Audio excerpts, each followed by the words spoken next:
Sipping on a cup of green tea inside Elliot's loft. It's time to take the top off of another episode of When Black Men Talk. I'm Mark Elliott. This is what we do, folks. I want to bring something to our attention. It's a commodity that's priceless in our character. Something you can't touch nor smell. Resiliency. A mental ability to adapt, cope, and move forward from stress, trauma, and adversity. When all this takes place, you're on your way to improving your well-being despite the challenges. Requiring mental, emotional, and behavioral flexibility. I'm going to say that again because these are two important factors right here. It requires mental, emotional, and behavior flexibility. Believe it or not, that's a skill of conscious practice. Whoever thought in the past that something of the mind, you're conscious, you would practice over and over, maybe like learning an instrument, practicing your conscious. But in doing so, you will develop emotional regulation. Two potent aspects of the mind. But before we digest this, I want to bring something to the forefront. There are many gyms in this country for physical exercise. Where do we go to exercise and strengthen our minds? Is there such a place? When was the last time you visited that spot? Well, the actuality is we are the spot. There's no such place. There's no destination required.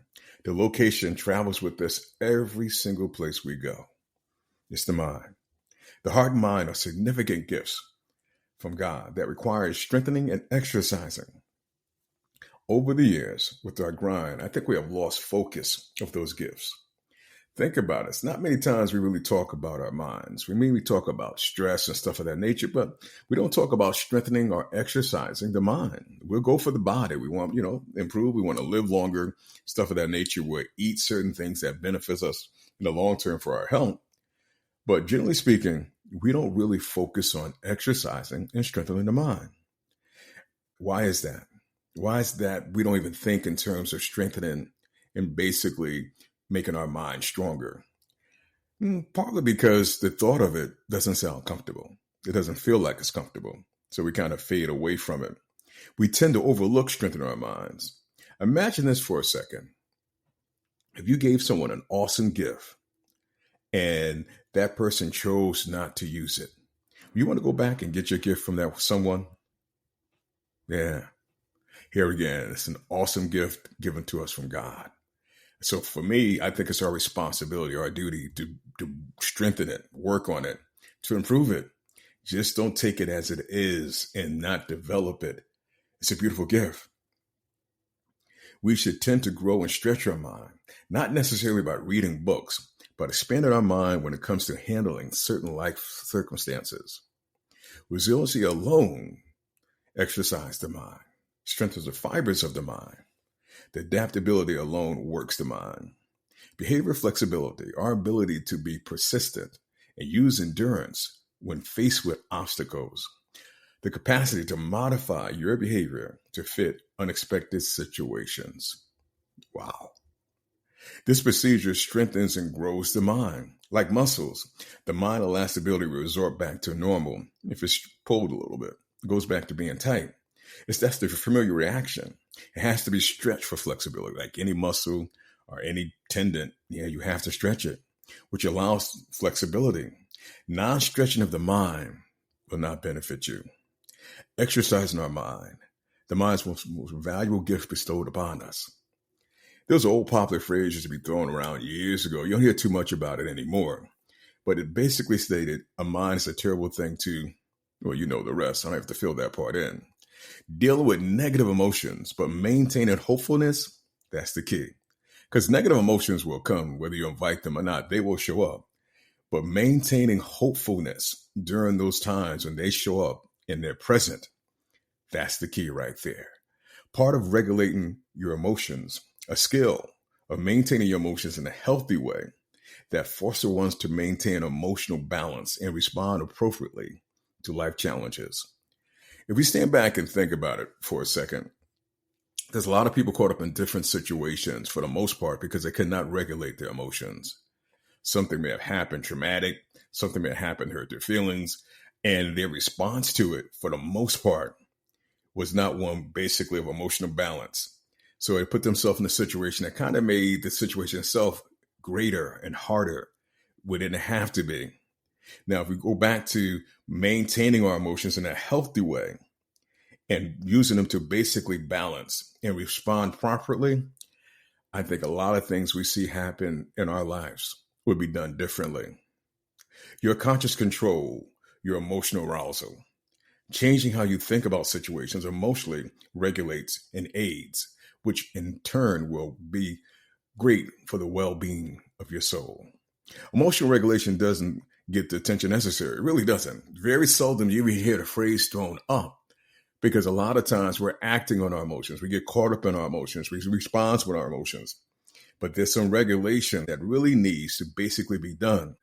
Regulation is a skill that usually has to be learned, developed, takes effort and time.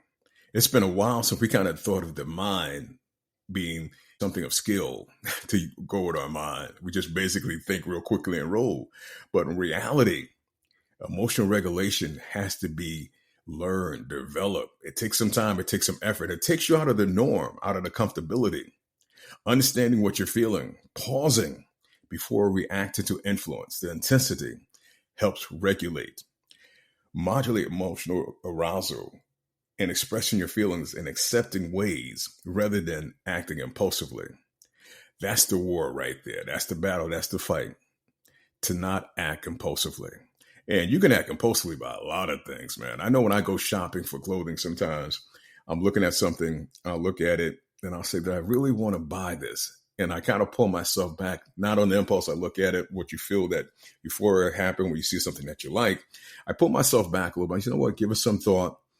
You know what? Let's walk away. Even if I got to come back tomorrow, come back another time and buy it. Because in reality, if I pull myself away, here's my mindset of thinking. If I pull myself away and I really want it and I come back, I want to have it. But if I pull myself away and that euphoria dies down and I start to think, man, do you really need it? Do you really need to add it? You have this, you have other things. I walk away from it. The purchase is not made. So again, allowing that pulsive feeling to kind of basically wane, not acting on it, because that's the battle. And if you think about it, you can apply that to many different things that happen in our lives. The rub is basically emotional regulations will reduce stress. It will improve communication. It will help build stronger connection with others. Resilience is about a dependence and leading to deeper faith. Resilience is rooted in our faith. Resiliency is an act of rising again after falling, not through one's strength, but through the faith in God's steadfast love, trust in God. Resiliency allows one to believe, to adapt and maintain among suffering. Resilience is about dependence, leading to deeper faith. Resilience is rooted in our faith. Something to think about. Resiliency allows us to use our experience of adversity to build strength and flexibility. There it is. Thank you for giving me an ear. We'll get together again soon. When I pop back into the law, I'm going to head out here now and do something throughout the day. Always take care of yourself. You know God loves you, and we love you too.